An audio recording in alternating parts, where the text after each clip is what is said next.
You alright? You feeling alright? Yeah?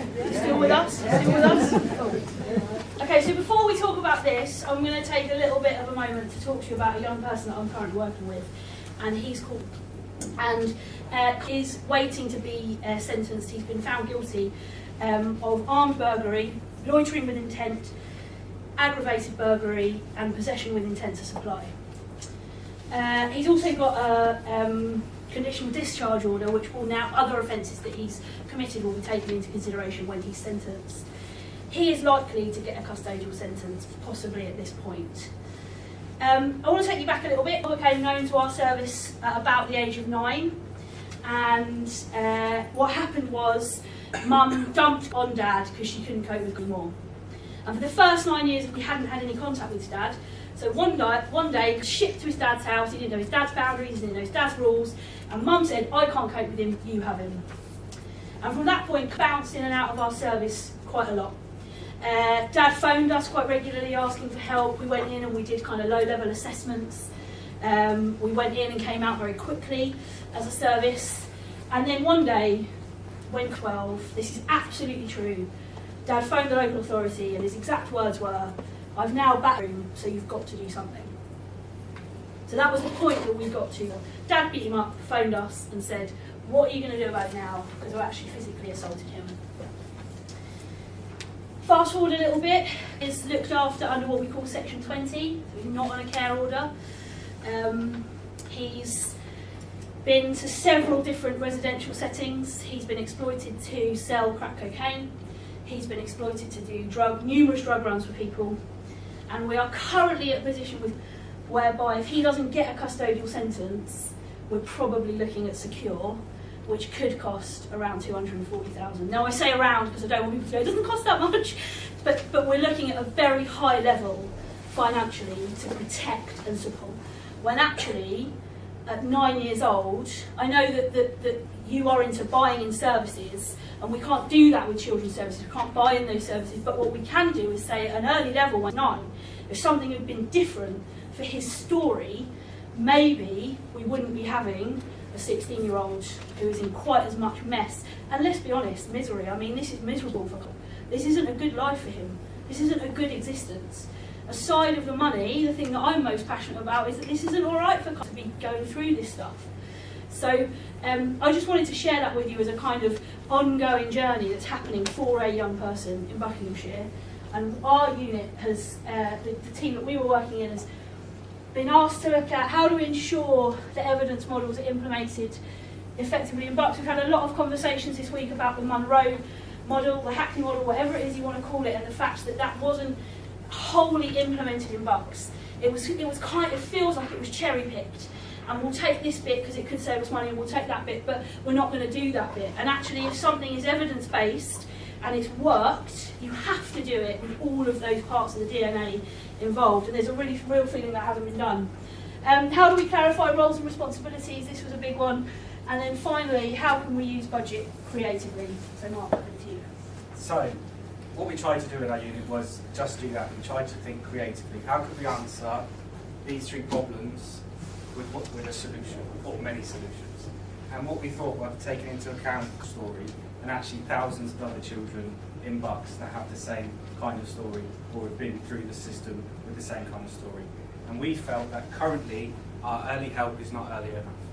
And we are, in a way, are expecting families to come to us rather than us go to them and nip it in the bud before it gets to the level where it's getting beaten with the broom.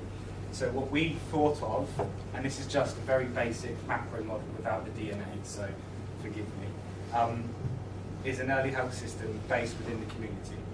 And not just that, but looks at the demographics. We've heard today of some of the figures of the different teams with different caseloads. And actually by looking at the demographics, we get to know what a particular area needs. What is the need in the area? Take, for example, at the moment, you can say Holmer Green and Hazelmere. And actually there's beginning to be quite a lot of child sexual exploitation concerns. So by taking that into account, with this model, with this setup, we would then put the correct professionals in place to meet that need. Not just expect us to try and manage it with what we've got already, but actually have appropriate services to meet that appropriate need. So, The model is very much community-based, looks at the demographic. When we look at the demographic, we get an idea of what that area needs. Once the need is identified, we then tailor-make services for that particular area.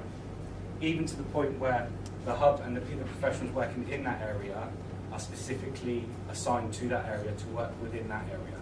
So if you have a high risk, or if you have high antisocial behaviour, then actually you're going to have more youth workers in there. If you have more early years than you do teenagers, you'll have more early years workers in there, more early years programmes within there. And this is also links into the budget.